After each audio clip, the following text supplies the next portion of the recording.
Hello, everyone. Welcome to another year of Voice Essentials Live Hangout. It is so good to finally be with you again. It's been a couple of months. It's where did that go? I'm not sure, because it really, well, in one sense it feels like it was a couple of months. In another sense it feels like it was just yesterday that we were hanging out. And I've been really looking forward to catching up with all of you again here in the live chat. And I already can see Mackenzie and Mr. Fomiati, and I know Linda's watching because she's currently squirreling away in the live doc where we hold on to all of your questions, which we'll talk about in a second. I hope your festive period, if that's what you celebrate over December into January, I hope your festive period was safe and healthy, and regardless of where you are in the world, I do wish you the best for the coming year. My year has started, I have to say, really well. I'm feeling healthy and invigorated. I had a good rest. I usually my annual leave, if you will, is always over the festive period, celebrating Christmas into the new year. And I really did get to the end of last year thinking it's time for a holiday. I needed some downtime, and it was good. I got said downtime, and so did my wife Jody, and we had some big changes in our house. My eldest daughter has got to an age where it was time for her to move out of home, and she's starting her new job, having completed her nursing and psychology degree, and it's all happening in the Robinson household. But that's brought change, having one less person regularly here, and she's moved not too far away. She's only 30 minutes away, but it's good when she pops back in, and yeah, so there you go. Of course, many of you have been continuing to watch the pre-record videos that I've been releasing over that period of time, over the last 8 weeks or so, and many of you have really enjoyed it. I wasn't going to mention it, but I will quickly mention it, just because I received, we had one particular pre-record video that was actually an edited section of a video that we had from Dr. Trinice Robinson Martin from last year, that went live in January, just a few weeks back, and it received quite a bit of aggro back, and I was, on one level, I was shocked. I was surprised at the level of angst that people felt in response to that video. If you're watching this live feed, I'm almost certainly you probably are wondering what I'm talking about. If you watch the video, it was about white people appreciating the singing of Afro-American, Negro spirituals, those sorts of, and being a culturally appreciative and appropriate. Anywho, look, all I want to say is I had put one original title on it. I ended up changing the title because it wasn't designed to be inflammatory, but it really innocently it wasn't. I woke up the next morning when this video had gone live to be quite surprised by the ferocious pushback. And anyway, so we changed the title, changed the thumbnail, and things seemed to simmer down. But maybe that's because I tell you what I didn't do. I didn't remove the video, because I actually believe very strongly in the message of that video, and there was no a level of pushback that was going to cause me to take that video down, because I do 100% believe in what Dr. Trinice was saying, and so no apologies for the content of the video, but certainly we were able to reflect and go, maybe what I'd done in the title was a little bit too inflammatory, unintentionally, but inflammatory nonetheless. So anyway, if you're wondering what on earth is Dr. Dan talking about, just jump over onto the channel, search the last few videos, and I'm sure you'll find it. So that we're just gonna draw a line under that one and put it to the side and get on with our year, the new year. And I can honestly say I am feeling quite invigorated for the new year. This, a couple of weeks ago, another video that went live, I was talking about how old are you in voice years, and I asked at the end of that video, how old do you think I am? Well, I can, in fact, I've put the answer into the description of that video now, but I can now reveal I turn 50 next week. Yes, the big 50. It's almost like 50 is the new 40. I remember going to a 40-year-old's, back when I would have been less than 10, going to one of my parents' friends' 40th. It was a surprise birthday. It's funny how vivid these memories are. And it was a big deal back then to turn 40. I kind of feel like 40 is no longer, maybe it is a big deal. Throw your comments in the chat. Let me know. Do you think 40 is a big deal? Anyway, I turn 50 next week. And you know what? I can honestly say I've never felt healthier. I've never felt fitter. I've been very intentional over the last 5-6 months with my fitness and my health, and it's surprising. It's surprising how far a little bit of intentionality goes, isn't it? And so that's been really good. And I have a PT, a personal trainer that I see once a week. And anyway, and talking of birthdays, my wife, I'm feeling really blessed because my wife has purchased me for my 50th a new guitar.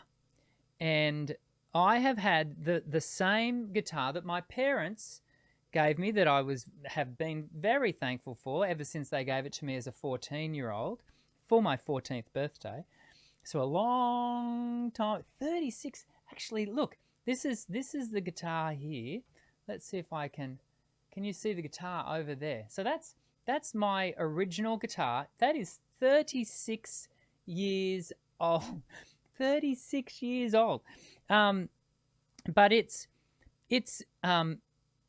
was an excellent first guitar, but it's taken me 36 years to acquire a new one, and my wife has so generously purchased me. Well, actually, I'm the one that went out to the shop and played a number of guitars and chose this particular one, and so next, I'm hoping I'll have it in the next couple of weeks. I might show you all in the next few weeks. And Maton, this is a Maton Blackwood, I think it is, an 808. Is beautiful. It's beautiful guitar. Anyway, so that's what I'm getting for my birthday. Letting out all the secrets today. And you know the other thing I did over Christmas? We're going to get to some Q&A today, but I just wanted to catch up and let you know what's been going on in my life these past couple of months. My fish tank. Yes, I keep fish. I've been keeping fish. This is probably something you don't know because about me, because I've probably never mentioned it before. But I have been keeping fish since probably as old as my guitar, for a long time, at least 3+ decades. And anyway, my fish tank. I'm not sure what happened at the end of last year, but all of my fish died. Can I be honest and tell you, it was only 2 fish. I only had 2 fish left. But I'm just checking. No, sorry, I just got a message through on my phone. The 2 fish died, and this was sort of in about October. And I just didn't have the energy to do anything about it other than remove them from the tank. and send them to put them in a fishy grave. But anyway, over the Christmas period, as my energy levels returned, I was able to really redo the whole tank. And so I've spent the last couple of weeks what's called cycling the tank, and just getting the tank back up to speed, getting it all healthy, and repopulating it with fish. And gee, that's been, as you can tell, I've actually had a pretty good break. It has been a good break. I am feeling invigorated for the new year. I'm so looking forward to spending 2023 with you all. We are going to be doing our lives as promised every Monday, this time, 1 p.m. Australian Eastern Standard Time. I have already made contact with 3 special guests. They are 3 special guests that we have had on the show in previous years, but not for a little while. In fact, many of them I don't think we've seen for about pre-COVID, pre-Christmas, pre-COVID, pre-2019. And I can tell you about 2 of them, but one of them I'm still waiting to hear back from. But she'll almost certainly say yes, because I'm pretty sure she will. But the 2 that I can tell you that have come back and said, yeah, we'd love to be on the show. Dr. Matthew Edwards is going to be joining us in the next few weeks. He is contemporary singing teacher extraordinaire, internationally acclaimed, book author. He is so good. Can I encourage you, if you haven't already done so, make sure you subscribe to this channel, Dr. Dan's Voice Essentials. Hit the white bell icon and subscribe to email updates, just so you don't miss out on being able to, connect with these amazing guests that we have on this show. And that really is the case. We have the most outstanding pedagogues, singing teachers, performers, people who feed into our development as singers. So we're going to be having Dr. Matthew Edwards, and we're also going to be having Dr. Wendy Le Borgne, who's going to be joining us. She's a speech pathologist / singing teacher, singing voice specialist, and a clinical singing voice specialist. She's co-author of Vocal Athlete. We haven't had Wendy on for quite some time. We've had Marcy Rosenberg-Daniels on quite a number of times, but her co-author, Wendy, will be joining us again. And I wish I could tell you about the 3rd, but I won't, because, as I said, I haven't heard back from her just yet. But that's what's going to be happening between now and Easter over term 1. Here in Australia, our academic year is kind of broken into 4 quarters.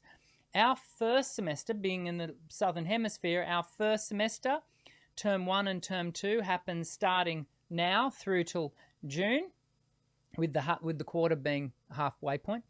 And then we have semester 2 in the second half, which is a little bit different to all of you who are in the Northern Hemisphere. I'm just looking at my, oh yes, I do want to make mention before we get into our Q&A.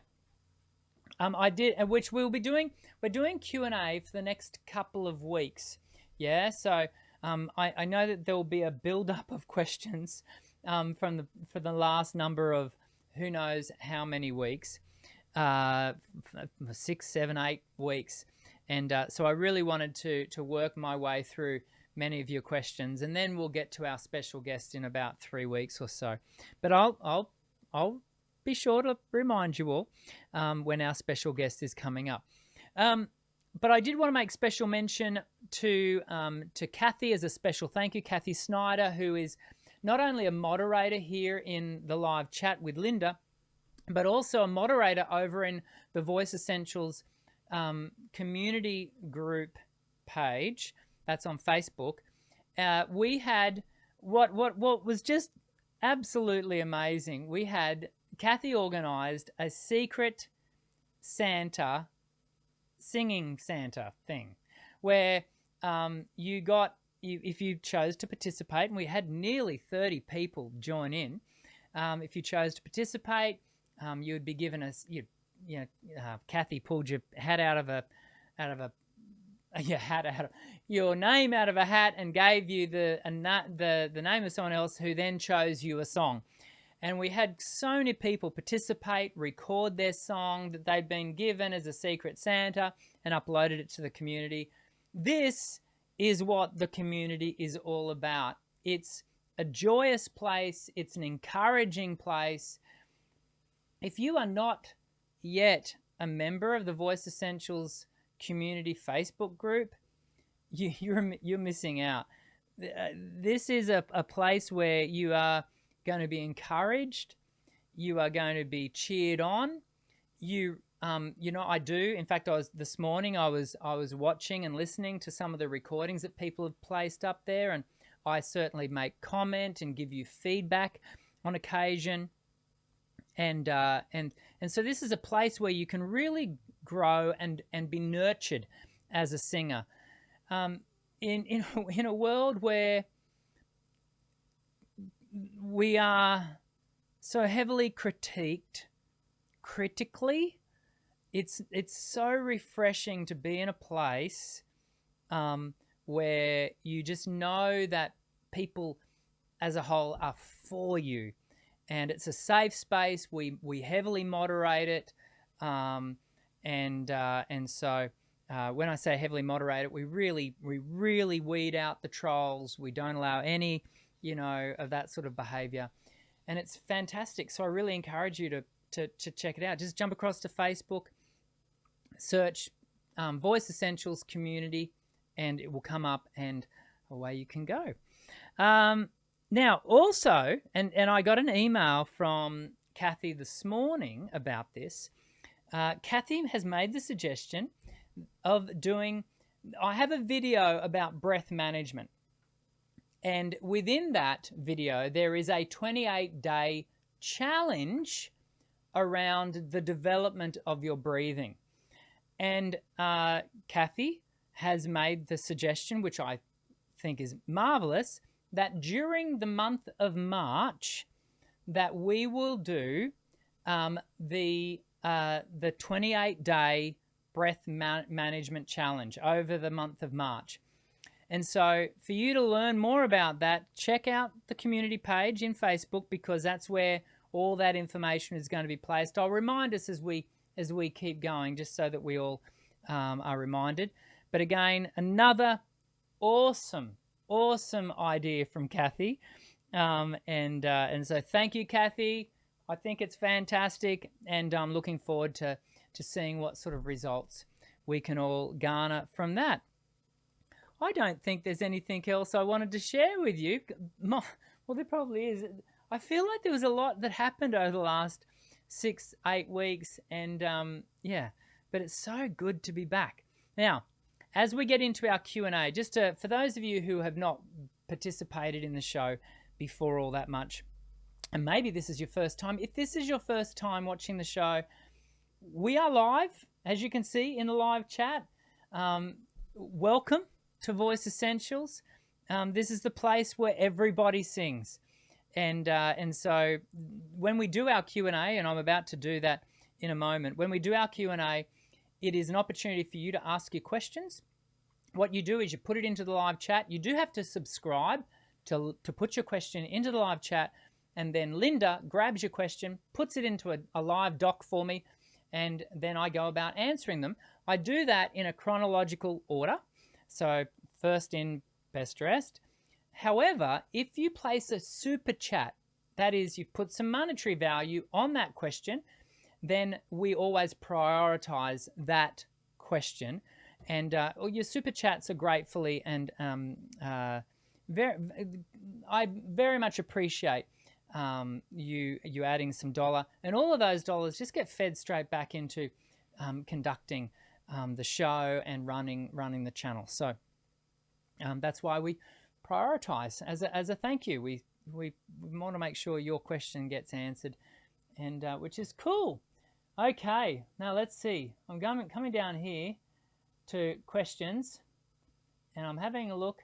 So what I want you to do is make sure you put your questions into the live chat, and I'm now looking at. I'm seeing all of your birthday wishes. Thank you, everyone. I am looking forward to next week. My I'm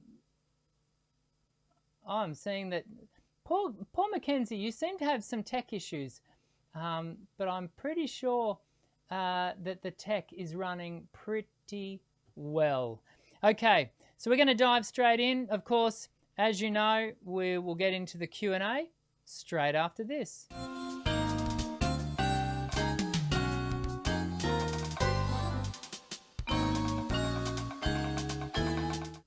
Okay, so I'm a little bit, I must admit, I'm a little bit sloppy, I'm a little bit rusty with hitting all the right buttons. So excuse me when I don't quite get it all right. I will do my best, I promise. Now, let's give Mackenzie the first question of the year, simply because I think she's the first one to ask a question. So there you go. Let's see if we can't throw Mackenzie's question up here. So my first question of the year is, how do I increase my chances of getting a lead role in music theatre? Well, Mackenzie, I think one of the first steps is the step you've already taken. Just recently, I saw you share earlier in the chat that you've been able to obtain a role as a part of the ensemble. Congratulations. I know how big a deal that is for you, because you've been working so hard to get yourself to a point to make the cut for the ensemble. So that is your first massive step, and that step can't be underestimated. And so I really want to encourage you that, you know, all that work you've been putting in, you know, is come about because you've now got that spot. What's going to happen now is it's almost like you're in a live continuous audition. You are going to be being observed by the director, by the music director, by your fellow performers.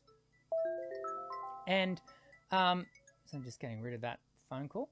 And what's going to happen is you're going to be, you're not being auditioned per se, but your behavior, your performance, your work ethic, all of those things are going to be observed over the coming period of rehearsals and into doing the actual show, however many weeks that might be. I want to really encourage you to really pursue a high level of diligence. I know you will, Mackenzie, but you want to show yourself to be reliable, diligent, hardworking. Someone who takes direction really well is someone who works with their colleagues, their fellow cast members really well. And I want to really encourage you to just go above and beyond in this show that you've been able to get an ensemble role. Because then when you then audition for your next show, and say that it's the same director, you are going to have built a level of rapport and reputation with that director that will then say to that director, yeah, that was a reliable person. I want to work with that person again. And it may even be, if you're going for a lead role, that they go, yeah, I want to, you know, facilitate that next step with that person. Also, as you're doing the current show, the opportunity for conversation and garnering feedback from the director, the musical director, asking them, you know, what areas do you want me to work on? You know, to show them that you're a person who is teachable, a person who is desiring to develop your craft, and that you're able to take on that direction, that feedback, and actively workshop that. That's going to be invaluable. I think that for you, Mackenzie, is the next step. but you also keep doing everything you've been doing over the last number of months and years, Mackenzie, and just keep working it. That would be, I think, probably the best piece of advice I can possibly give you at this stage in regards to that. So let's jump back over to. I'm still waiting to see some more questions. If you've got your singing questions ready to go, then I'd love to see that from you. So let me just. I'm going to come back over here because I think we've got ourselves a new question here from Isha. So Isha is asking, how do you structure a vocal practice routine?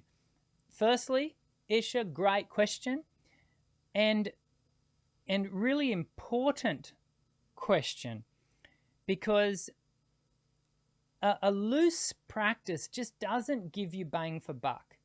If you're kind of ambling your way through a practice session, what'll end up happening is you'll kind of just sing songs. Let me give you an example from my own sort of new PT work. When I say new, the last 6 months I've been doing PT with my with my friend Raj, and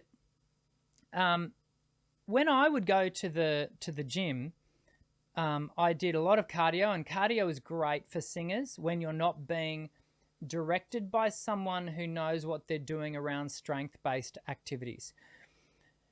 And so I didn't do a lot of strength because, and any strength work I did was very light. It was very undirected. I didn't have any purpose. There was no, consequently, my physique, my physical strength had got to a point where I had massive neck and shoulder issues, was causing dizziness and a whole heap of stuff. It wasn't until I came alongside Raj came alongside me and started to structure my workout. And what'll happen, I saw him at 5:45 this morning, as I do every Monday morning. And what happened was Raj will step me through a detailed, structured workout that I then replicate for the rest of the week.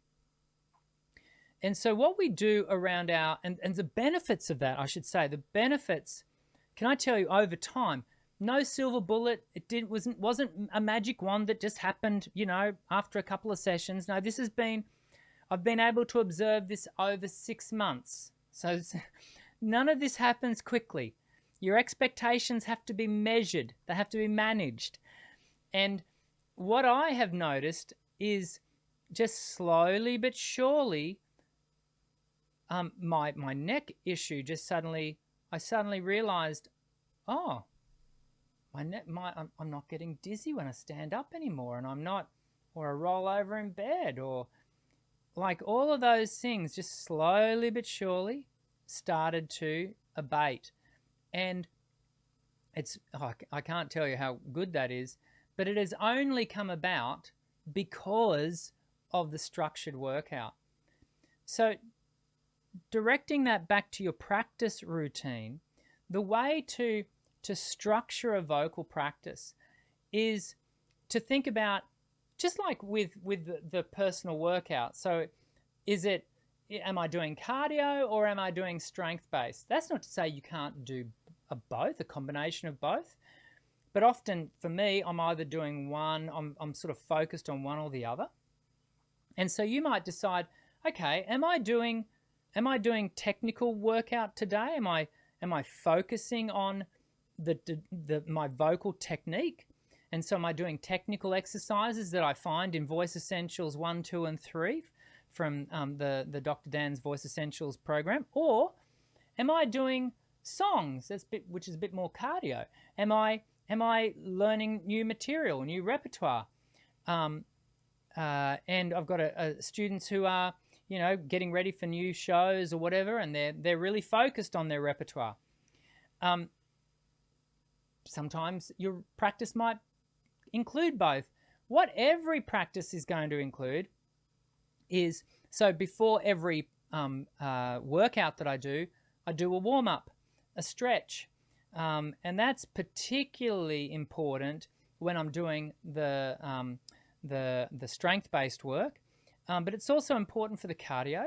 And so I'm doing a warm-up at the beginning of every workout. Now, the same goes with singing, but the benefit when we do a technical workout for singing, the technical workout, when you structure it in such a way, it can slowly but surely facilitate the warm-up also. So, but just make sure that if you're not going to be purposing your practice around technical work, that you don't just, and so your practice is going to be about songs, don't just jump into the songs and start singing the songs. You know, do a 5 or a 10-minute warm-up, depending on how long you're going to practice for. And incidentally, the shorter the practice, the longer the warm-up. The longer the practice, the shorter the warm-up.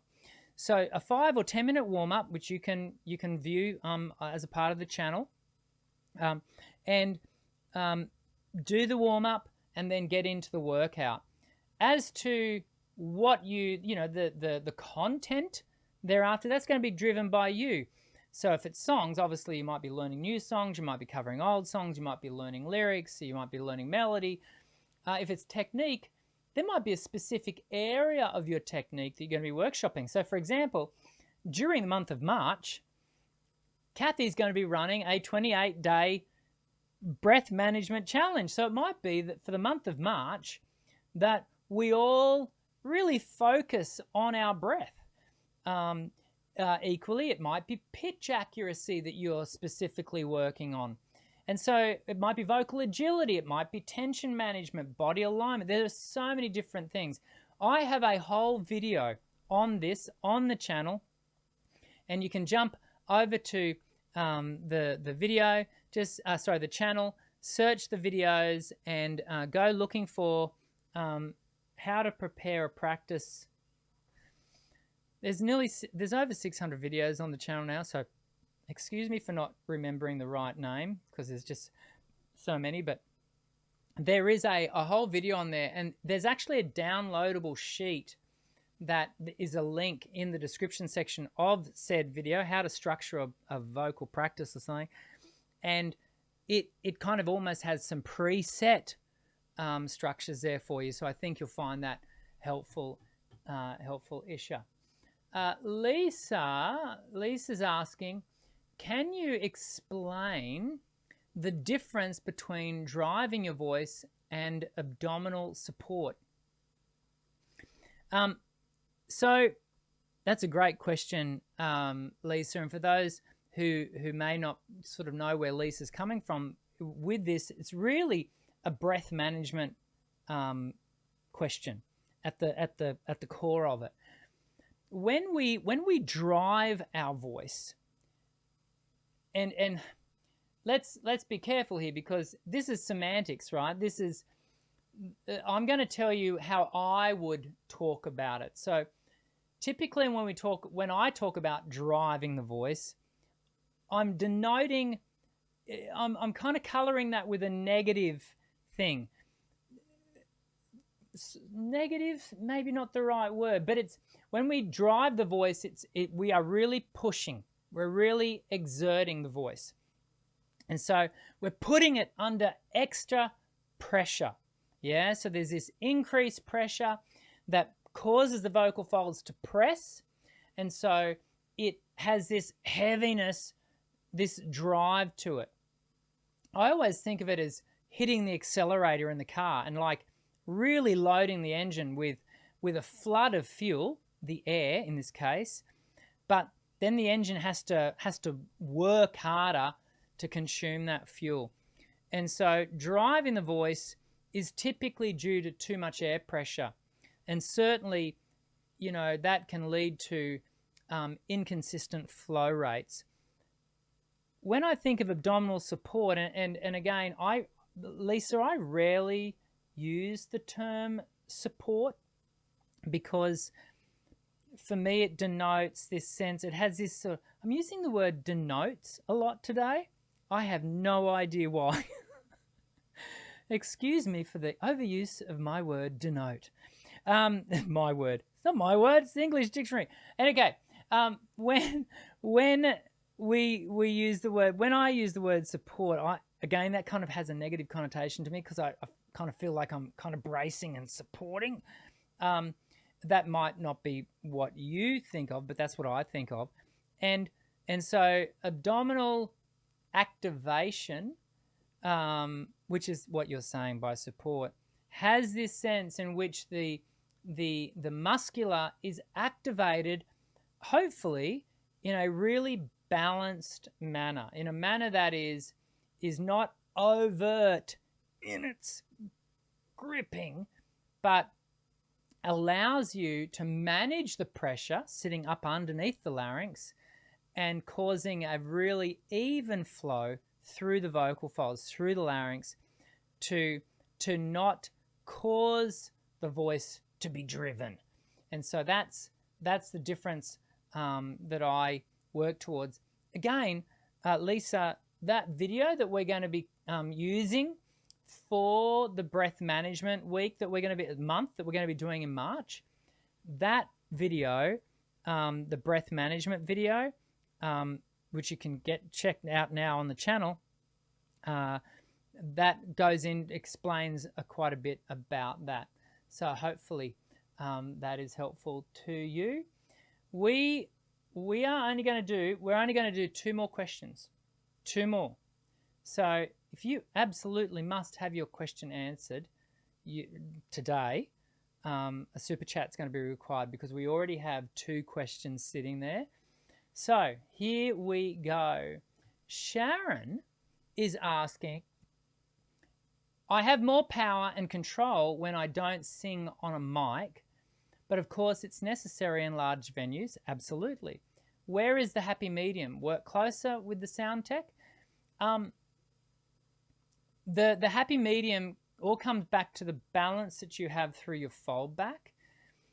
When I'm working with singers, we always do the technical work, the exercises, and we spend a lot of time working exercises. When we work exercises, we always do them here in studio off mic.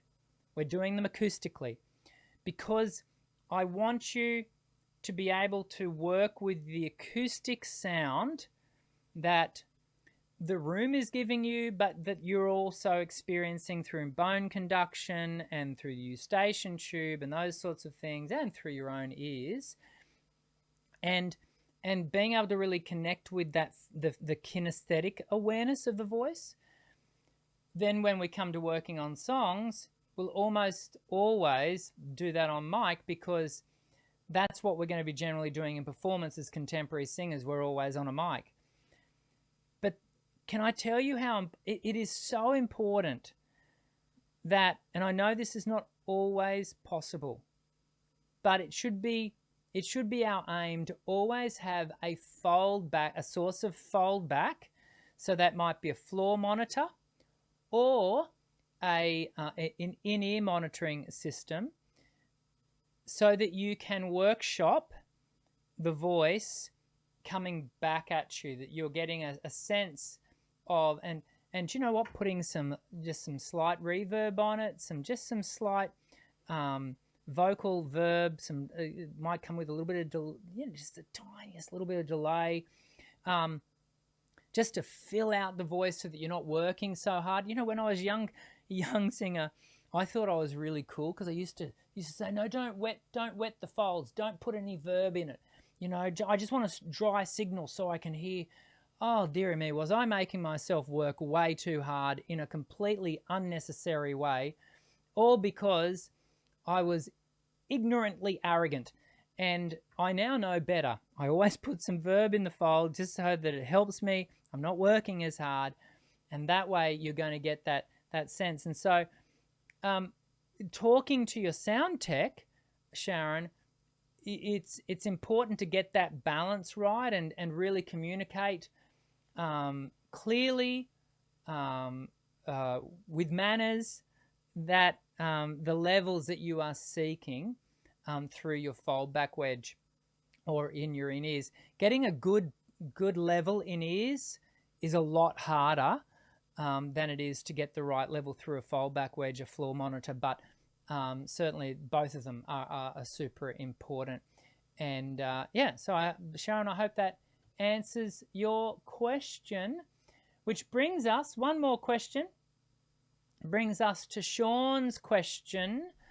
Here he is. Sean is convinced that he has nodules. Oh, that's not good to know, Sean.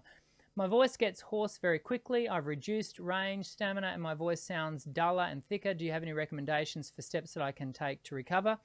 First and foremost, Sean, is you and I don't know whether you have nodules or not until you have gone to a laryngologist or a voice specialist, ear, nose, and throat doctor who can scope your larynx and have a look at your vocal folds to investigate as to whether you do have nodules or not. It is impossible for us, without that scope, without actually having a look at the vocal folds, it is impossible for us to know whether you have nodules, whether you have a polyp, whether you have a fluid retention cyst, whether you have a granuloma, whether you have had a vocal fold hemorrhage, whether it's simply reflux, whether it's simply supraglottic constriction. Nearly all of those will evidence with, let's see, what did you say? They'll all evidence with reduced range, reduced stamina. Many of those conditions are going to have a duller and a thicker sound. So we can't categorically say that you have nodules until the doctor tells us such. I know that's not always what we want to hear, because going to a laryngologist, firstly, is expensive. It's expensive in money and it's expensive in time. And so that would be my first encouragement to you, is if you do think you've got some vocal health issues at play, you really do need to go and see a laryngologist and have the voice assessed. From there, once you have a diagnosis, from there you can ascertain what is the right direction to take in your recovery. Many of them, many conditions that we can find are going to lead you to doing some work with a speech pathologist. Thereafter, doing some work with someone like myself to develop your singing. But we really can't make any categoric claim as to what you should do until you absolutely know what the challenge is. And so that might not be the answer you were looking for, Sean, but it is the best answer that you can receive in regards to the question that you asked. Well, there you go, folks. The first show for the year. Thank you for your questions. You know, can I be honest with you and say, and in fact, I asked Linda to go into last year's notes and see if we had any questions from last year, because I was a bit nervous that I always get nervous at the start of the is anyone going to show up? Is there going to be anyone actually in the live chat? And honestly, I'm so thankful that so many of you show up not just for the first show, but for each week. And because I love hanging out with you, I love answering your questions to the best of my ability, and I hope you enjoy the show as well. We are going to have, bring the mic back. We are going to have a great year this year. I'm not in the habit of getting, overly excited about a year, but I'm just feeling good about this year. Maybe it's, we've got COVID behind us for the most part. I know it still exists, but most of us aren't in lockdown anymore, including China. Most of us are really stepping into a new year, and I'm hoping that your year and my year will be really positive, and that we're going to get a lot of really great singing done in 2023. Please hit the thumbs up button if you've enjoyed today's show. make sure you subscribe, because I want you to be reminded every week that we're going to be doing these shows. It's Monday, 1 p.m. Australian Eastern Standard Time. Next week, we're going to do another Q&A. So if you didn't get a chance to ask your questions today, you're going to get a chance next week. So please make sure you grab all that and grab all that. I am rusty. Might take me a couple of weeks to get back into the flow of things. Have a great week, everyone. I look forward to seeing you again next week. I'm Dr. Dan. Sing well.